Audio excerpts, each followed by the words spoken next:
हरे कृष्णा। भगवत गीता अध्याय 5 21 से 25 श्लोक पठन एवं तात्पर्य। बाह्य स्पर्शेष्व सक्तात्मा विन्दतात्मानि यत्सुखं स ब्रह्म योग युक्तात्मा सुखम अक्षयमश्नुते। यही संस्पर्शजा भोगा दुःखयोनय एव ते आद्यन्तवन्त कौन्तेय न तेषु रमते बुध। शक्नोति हैव यः सोढुं प्राक्शरीरविमोक्षणात् कामक्रोधभवं वेगं स युक्तः स सुखी नरः। योऽन्तः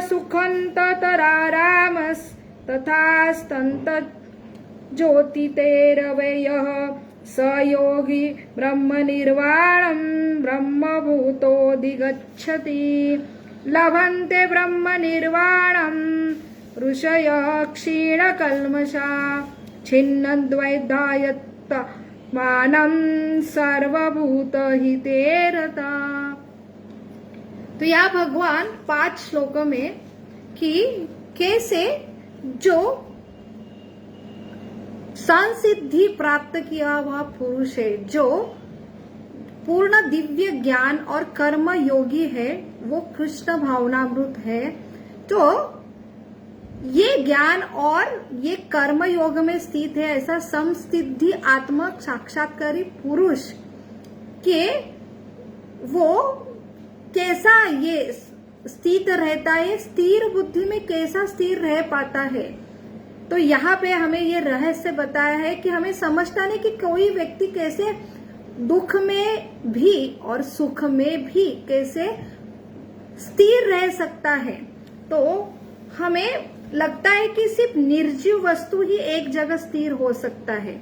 अगर ये स्थिरता है तो जीवित का क्या लक्षण है? तो यहाँ पे स्थिरता का अर्थ है कि जो व्यक्ति बाह्य सारे कर्म में व्यस्त है लेकिन अंतर मन में वो स्थिर है। सारा जो भाव, जैसे आनंद प्रकट करना, अगर कोई हमारे भाव में आदान प्रदान होता है तो स्वभाव से भी हम क्रोधित होते हैं, लेकिन अंतर आत्मा में वो स्थिर रहता है।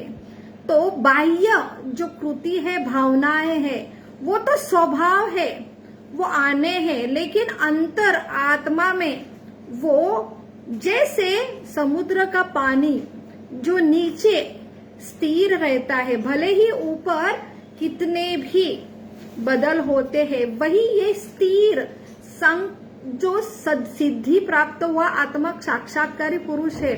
तो यहाँ पे हमें भगवान यही समझा रहे कि कैसे ये दिव्य ज्ञान, भगवत ज्ञान का फायदा क्या है। हम देखते हैं कि मानव सेवा ही श्रेष्ठ बताई गई है। इसलिए जब भगवत ज्ञान और भगवान के बारे में ज्ञान हो, कर्म योग है, इसकी चर्चा होती है, तो जो कर्मी भौतिकवादी लोग हैं, तो वो उन्होंने भगवान का ज्ञान और अनुभव भी नहीं किया और वो ऐसे कर्म में स्थित भी नहीं है। तो यहाँ पे मेजॉरिटी जो भौतिक जगत के जो व्यक्ति है, तो यहाँ पे ये भगवत ज्ञान और भगवान के लिए जो कार्य है उसके लिए बहुत ही आक्षेप होता है। तो माधव सेवा, भगवान की सेवा, भगवान के बारे में चर्चा करने से अच्छा है। अगर आपको कुछ अच्छा ही कर्म करना है तो परोपकार करो, जो है गरीब को दान दो। तो यहाँ पे ऐसा हमें आक्षेप मिलता है। तो यहाँ हम यही सीखना चाह रहे हैं कि भगवत ज्ञान की चर्चा, भगवान के बारे में कर्म, भगवान के बारे में सारे जो क्रिया है, तो इसका क्या लाभ है समाज के लिए। तो यहाँ पे ऐसे जो व्यक्ति है जो ब्रह्म निर्वाण की स्थिति आती है, तो इसका अर्थ ये नहीं है कि ऐसा व्यक्ति है जो समाज के लिए कोई उपयोगी नहीं होता है, वो स्थिर समाधि में चला जाता है। तो कर्म योगी जो कृष्ण भावनामृत जो व्यक्ति है वो बाह्य रूप से सारे कर्म करता है, लेकिन अंदर जो है उसका कॉन्शियसनेस स्थिर रहता है। वो ब्रह्म में निर्वाण होना का अर्थ ये नहीं है कि समाधि, लेकिन भगवान के जो कार्य है, भगवान के जो प्रसन्नता है, जो भगवान हर जीव के कल्याणकारी है, हमें ये उसके लिए बहुत बड़ा साइंस है। भगवान का हाथ हर जो जीव में है, बाह्य प्रकृति में है, वो देखना। तो आप समझो नहीं समझो, ये अंदर और बाह्य भगवान ही सारा चला रहे हैं, और वो हर जीवात्मा के वो हित चिंतक है, वो पिता है।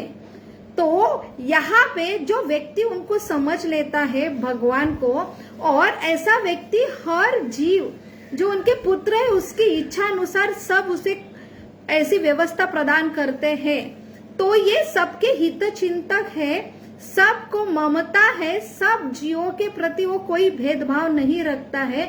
और ऐसे भगवान को जो व्यक्ति जानता है वो भी भगवान जैसे ही कार्य करता है। उसे कहते हैं ब्रह्म निर्वाणम, म्हणजे ब्रह्म निर्वाण का अर्थ है भगवान के कार्यकलाप और ये जीवात्मा के कार्यकलाप वही सेम भाव से वो सारे जीवात्मा से आदान प्रदान करते हैं। तो वहां पे एक है कि खुद की इंद्रिय तृप्ति, और दूसरा है कि भगवान के लिए कर्म करना। तो इंद्रिय तृप्ति का अर्थ है कि मेरा स्वार्थ में देखो। जैसे एक पिता को बहुत सारे पुत्र है और एक घर में वो रहते हैं, तो पिता हमेशा सारे पुत्रों को समान भाव से सब कुछ आदान प्रदान करता है, लेकिन हर पुत्र ये हर अपना ही सोचता है। तो वहां पे जो घर में जो क्रिया होती है, तो वहां पे अगर पुत्र पिता के जैसे सोच के भाव से अगर हर कोई कर्म करता है तो सबके लिए हितकारी होता है, क्योंकि पिता ये सबके लिए समभाव और सबके लिए कल्याणकारी ही सोचेगा और कर्म करेगा। लेकिन हर पुत्र अगर पिता से अलग होके सिर्फ मेरा ही हित स्वार्थ देखेगा, तो वो जो भी कर्म करेगा वो पूरे संपूर्ण घर के लिए और उसके जो भाई है उनके लिए और पिता के लिए वो जो कर्तव्य है, कर्म है, वो हितकारी होंगे ही। ये हो नहीं सकता क्योंकि इसमें उसका स्वार्थ छुपा है। तो जैसे हम भगवान से अलग होते हैं तो हम स्वार्थी होते हैं, और इसलिए वो हितकारी स्वयं के लिए और सबके लिए और समाज के लिए हो ही नहीं सकता। तो यहाँ पे भगवान वही समझा रहे, जो कार्य है खुद के इंद्रिय तृप्ति के लिए है, ऐसे यही संस्पर्शजा भोगा। तो जो व्यक्ति खुद को शरीर समझ रहा है और जो आत्मा भगवान सुपर सोल परमात्मा और इनके बारे में उनको ज्ञान भी नहीं है और वो ऐसा व्यक्ति स्थित भी नहीं है, वो सिर्फ अपने शरीर को ही खुद का अस्तित्व समझ रहा है, तो वो उसका स्वभाव है आनंद प्राप्त करना हर जीवात्मा का। लेकिन अज्ञान के वजह से आनंद तो प्राप्त करना है, वो सारे जो इंद्रिय से स्पर्श से आनंद मिलता है ऐसे इंद्रिय तृप्ति में रत होता है। और ऐसे भगवान यहाँ बोल रहे हैं कि यही संसर्पजा भोगा दुख एनो एवते। तो ये अगर आत्मा उसकी पहचान है, उसके जो कर्म है वो दिव्य आनंद के है, अगर उसके पिता जो भगवान के साथ वो दिव्य कर्म में स्थित है और वहां आनंद भी मिलेगा, और वहां पे ये बाह्य जो शरीर के आनंद में ऐसा बुद्धिमान व्यक्ति रत नहीं होता है। क्यों? क्योंकि इसका अंत जो है दुख में ही होता है। तो क्षणिक सुख है, लेकिन अल्टीमेटली उसका एंड जो है दुख में ही है। और ऐसे व्यक्ति जो है हर खुद का सोचते एक पशु जैसा, हर पशु उनमें कुछ संवेदनशील नहीं रहता है दूसरे के प्रति। तो ऐसे जो पशु योनि है, बस इसमें पशु जैसा ही व्यवहार होगा, एक दूसरे का शिकार करना और बस मेरा स्वार्थ चिंतना। तो ये अगर हम सिर्फ बाह्य जो शारीरिक इंद्रिय के द्वारा हम रत रहेंगे, वही आनंद अगर प्राप्त करेंगे तो हम खुद भी आनंदित नहीं हो सकते तो समाज का कैसा हित कर सकते हैं। तो अगर हम परोपकार कर रहे हैं, समाज सेवा कर रहे हैं, लेकिन हमें अभी तक भगवान का ज्ञान, हमारी खुद की पहचान, आत्मा, समाज और हम और भगवान की पहचान न होके हम कर्म कर रहे बाह्य कृति से, लेकिन उसमें भी मेरा नाम आना चाहिए, ये स्वार्थ हमेशा रहता है। जब तक व्यक्ति को अंदर की पहचान और भगवान की पहचान नहीं होती तो वो सबके बारे में निस्वार्थ निष्काम कर्म कर ही नहीं सकता है। तो यही भेद है जो भगवत भावित नहीं है और जो भगवत भावित है। तो भगवत भावित होना, ये जो व्यक्ति है, ऐसा व्यक्ति जो बाह्य ये इंद्रिय के सुख में आनंद नहीं प्राप्त रत रहता है और ये व्यक्ति अंदर वो आनंदी रहता है और ऐसा व्यक्ति सबके हितकारी कर्म करता है। तो यही भगवान समझा रहे हैं कि ये भेद है जो ज्ञान से आता है और उसके बाद वो ऐसा व्यक्ति कर्म में स्थित होता है। तो पूरी पहचान होना, हमारे शरीर, उसके बाद में एक आत्मा हो, जीवात्मा हो और जीवात्मा एक भगवान का अंश है। तो ये पहचान होती है तो उसे एक ऊंचा ध्येय मिलता है और ऊंचा आनंद में स्थित रहता है। और ऐसा व्यक्ति हर कार्य जो करेगा वो सबके हित के लिए करेगा। तो यही डिफरेंस एक भगवत भावित व्यक्ति के कर्म में और जो भगवत भावित नहीं है, ऐसा खुद को ही शरीर मानने वाला जो व्यक्ति है, वो उसे तो आनंद प्राप्त करना है, क्योंकि आनंद प्राप्त करना हर जीवात्मा का स्वभाव है। तो वो ऊपर का आनंद में रत होता है लेकिन कभी संतुष्ट नहीं होता। और जैसे एक खुजली आती है तो खुजली करते समय आनंद मिलता है, सुकून, लेकिन उसका अंत जो है अल्टीमेटली रिजल्ट की स्किन क्या होती है अंदर, और उसमें इंजुरी होती है, जख्म और डीप होती है।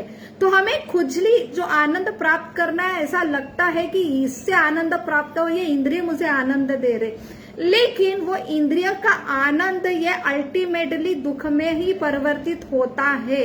तो ये शरीर नश्वर है, इसलिए हर शरीर के अंग आज सुख दे रहे, लेकिन अल्टीमेटली वो नशवंत होने की वजह से अल्टीमेटली ऐसे व्यक्ति इंद्रिय के सुख के ऊपर डिपेंड होते हैं, लेकिन अल्टीमेटली इंद्रिया 100% ये हमें धोखा ही देने वाले हैं। तो ऐसा व्यक्ति जीवन भर भी सुख नहीं मिल रहा, बार बार खुजली करता है, बार बार इंद्रिय सुख करता है, निष्फल होता है, फ्रस्ट्रेट होता है, लेकिन सही ज्ञान ना होने की वजह से कि मुझे आनंद चाहिए, लेकिन वो आनंद जो है वो जीवात्मा आत्मा का भगवान से मिलन जो होता है, भगवान और उसके जो कार्य एक होते हैं, और तभी वो आनंद की प्राप्ति होती है।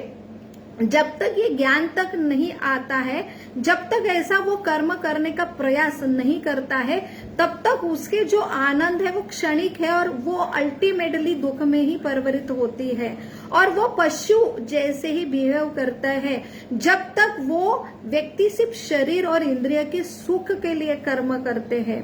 तो यही भगवान हमें यहाँ पे इस श्लोक में बता रहे हैं कि कैसे हमें हमारी खुद की पहचान बना के वो ज्ञान प्राप्त करके खुद अनुभव लेना चाहिए। इसलिए भगवान 9वें अध्याय में दूसरे श्लोक में कहते हैं कि ये ज्ञान जो है वो कैसा है, राज विद्या राजगुह्यम और पवित्रम इदम उत्तमम प्रत्यक्ष अवगमम धर्म्यम सुसुखम कर्तुम अव्ययम। तो ये सिर्फ ज्ञान नहीं है, आप खुद उसका अनुभव करो और अनुभव करने पर आपको अनुभव आएगा। ये ऐसा, ये धर्म का अर्थ है ये कर्तव्य, और ये सुसुखम कर्तुम अव्यय, उसके पहले ही स्टेप से आनंद है। ऐसा नहीं बहुत प्रयास करने पर आपको आनंद मिलेगा, और ये आनंद है शाश्वत है, बढ़ता जाने वाला है। और इसका अर्थ अल्टीमेटली आप सबके हितकारी कल्याणकारी बनेंगे। तो आनंद भी है, सबका हित भी है, ऐसा ये भगवान का दिव्य ज्ञान है। इसलिए हमें शास्त्र सलाह देते हैं कि आप ऐसे सिर्फ भौतिक इंद्रिय के प्राप्त हुए सुख में रत मत बनो, क्योंकि अल्टीमेटली एंड ये दुख में ही होता है। इसलिए खुद की पहचान करो और सही भाव में स्थित होके सारे इंद्रियों को कर्म करना ही है, शरीर के कर्म करना ही है, लेकिन उसमें रत मत हो। ये पशु का आनंद है। तो हमें देखा जाता है कि छोटा सा आनंद क्षणिक शॉर्ट में मिलता है। जैसे बच्चे अगर स्कूल में भेजना चाहते हैं हम, लेकिन बच्चा शॉर्ट में मोबाइल गेम खेलने में बहुत ही आनंद मिलता है और पिता उसे वो करने की जगह वो स्कूल में भेजते, वो स्कूल थोड़ा सा ऐसा बहुत ही उसके लिए तपस्या जैसा है, लेकिन उसे आज इस शॉर्ट में आनंद मिल रहा है, लेकिन उसका दुख अंत में है। और ये स्कूल का जो प्रक्रिया है वो आज दुखदाई लग रही है, लेकिन अल्टीमेटली उसके लिए हितकारी है। तो वही हमें भगवान पिता समझा रहे, ये सिर्फ आप जीवात्मा आनंद प्राप्त करना आपका स्वभाव है, लेकिन इंद्रिय के सुख में आप रम बाण मत हो। आपका काम है जो है कि आप ये भगवत ज्ञान जानो, विधि विधान का पालन करो। भले आज आपको ये तपस्या लग रही है, लेकिन अल्टीमेटली ये परमानेंट जो व्यक्ति पूरा उच्च शिक्षण प्राप्त करता है, फिर उसका जो जीवन रहता है वो आनंददायी होता है। तो दिव्य सुख, शाश्वत सुख प्राप्त करने के लिए ये जो तपस्या है वो करनी अनिवार्य है, जिसके लिए मनुष्य योनि मिली है। और ये पशु जैसा इंद्रिय का आनंद के लिए नहीं मिली है, और इसमें ये दुख में परिवर्तित होके उस आपका पतन ही होने वाला है। यही हमें भगवान ये श्लोक में समझा रहे हैं। हरे कृष्णा कृष्ण कृष्ण हरे हरे, हरे राम राम राम हरे हरे। Thank you. हम कल 26 श्लोक से आगे बढ़ेंगे और लगभग 5वां अध्याय हमारा अभी 1-2 सेशन में समाप्त होगा। Thank you. हरे